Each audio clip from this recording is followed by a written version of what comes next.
"Where's your wife?" That's how my brother opened the call. I glanced at the wall clock. 8:42 p.m. "She's on a business trip," I said.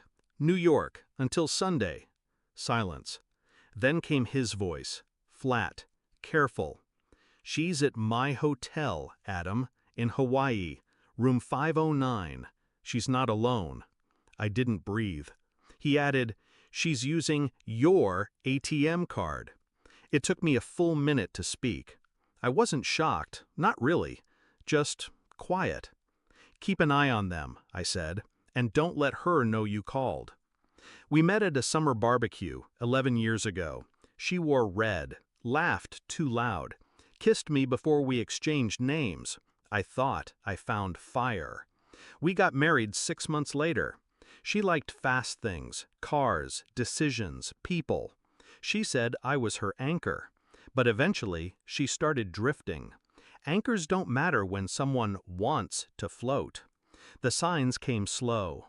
Business trips got longer. She started hiding her phone under her pillow. Bank statements stopped making sense. Once I smelled cologne on her coat, a scent I didn't wear. I didn't say anything. I watched. I listened. And now I knew. My brother, Daniel, runs a resort on the Big Island. We haven't been close in years, but blood's blood.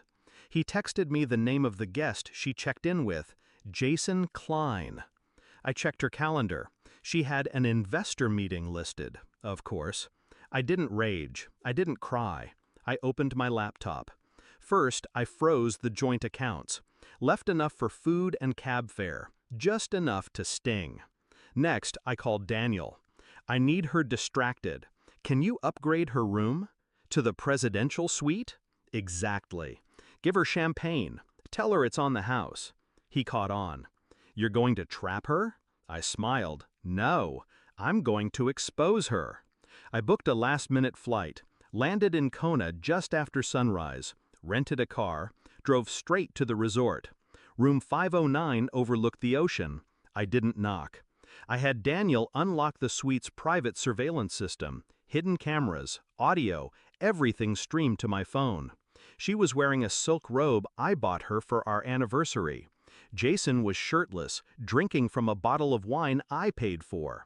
She laughed, head thrown back, carefree, like I never existed. She said something about finally being free. I watched from the hotel's bar, quiet, cold. Then I made my move. I had a small packet with me, printed copies of bank statements, photos, hotel records, a copy of the prenup she forgot she signed, infidelity clause highlighted. I slipped it into an envelope, handed it to Daniel. "Have the concierge deliver this to her at breakfast." He raised an eyebrow. "You sure you don't want to confront her in person?" "No," I said. "She'll bury herself just fine." The fallout began fast. 8:17 a.m. She opened the envelope. 8:20 a.m. Jason started yelling. 8:25 a.m. He left the room, slamming doors. And at 8:32 a.m., my phone rang. I didn't answer. She called again. And again. 54 missed calls. Texts flooded in. "I can explain. Please pick up. It's not what it looks like." Then came the rage. "How dare you freeze my accounts? I'm stranded. This is abuse." She should have read the fine print. I walked into the hotel lobby at noon, calm, composed. She was there, disheveled, pale, alone.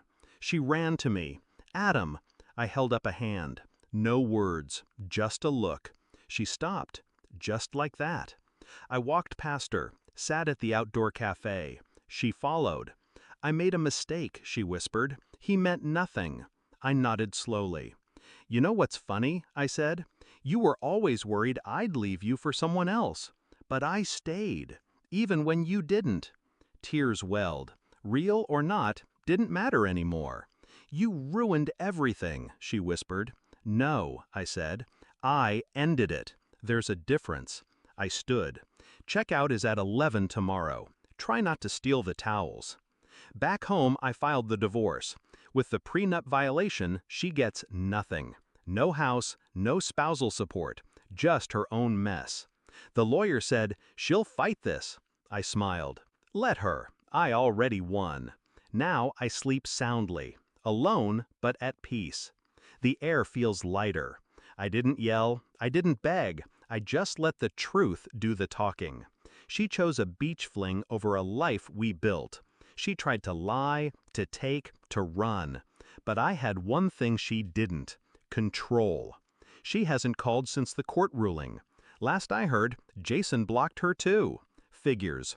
You play with fire, you end up alone on a beach with nothing but regrets, and a canceled card.